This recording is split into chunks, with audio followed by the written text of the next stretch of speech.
Hi views, welcome to filmy bit. నేను మీ అనుష. ఒక cinema కష్టపడి తీసేటప్పుడు ఆ సినిమా పూర్తయి తెర మీద పడే వరకు ఒళ్ళు దగ్గర పెట్టుకొని కాదు నోరు దగ్గర పెట్టుకుంటే చాలా మంచిది.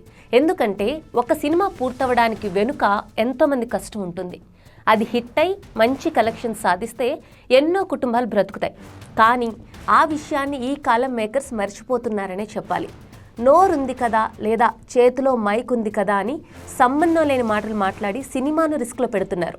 ఇప్పటికే కొన్ని సినిమాలు అలా ఇబ్బందికర పరిస్థితులు ఎదుర్కొన్నాయి, మనకు తెలుసు. ఇక ఇప్పుడు తాజాగా భైరవం సినిమా ప్రీ రిలీజ్ ఈవెంట్లో డైరెక్టర్ మాట్లాడిన మాటలు ఇప్పుడు భైరవం సినిమాని బాయ్కట్ చేయడానికి దారితీస్తున్నాయి. భైరవం ప్రీ రిలీజ్ ఈవెంట్లో డైరెక్టర్ విజయ్ కనకమేడల మాట్లాడుతూ ధర్మం కాపాడటానికి ఏడాది క్రితం ఒకరొచ్చారు అంటూ ఇండైరెక్ట్గా పవన్ కళ్యాణ్ గురించి మాట్లాడారు. అలాగే మా సినిమాలో కూడా ధర్మాన్ని కాపాడడానికి భైరవం వస్తాడు అంటూ చెప్పారు. ఇక ఇది ఇప్పుడు వివాదాస్పదమైంది. నిజానికి భైరవం సినిమా హిట్ అవ్వడం మంచు మనోజ్తో పాటు నారా రోహిత్ అలాగే బెల్లంకొండ సాయి శ్రీనివాస్కి కూడా చాలా ముఖ్యం. ఎందుకంటే ముగ్గురు ఫ్లాప్స్లో ఉన్నారు. సో వీళ్ళు ఖచ్చితంగా కమ్బ్యాక్ ఇవ్వాల్సిన అవసరం ఉంది. వాళ్ళు కూడా గట్టిగా ప్రయత్నిస్తున్నారు కమ్బ్యాక్ కోసం. ఇలాంటి టైంలో డైరెక్టర్ ఇలాంటి మాటలు మాట్లాడటంతో ఇప్పుడు బాయ్కట్ భైరవం ట్రెండ్ అవుతోంది.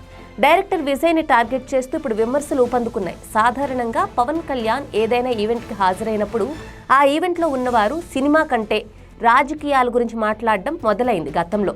అయితే మొదట రిపబ్లిక్ సినిమా సమయంలో హీరో సాయి ధరమ్ తేజ్ మాట్లాడడంతో అప్పటి నుంచి చాలామంది మాట్లాడుతూ వస్తున్నారు, మనకు తెలుసు. అయితే ఆ తర్వాత లైలా విషయంలో పృథ్వీరాజ్ మాట్లాడగా ఆ సినిమాపై కూడా భారీ దెబ్బ పడింది.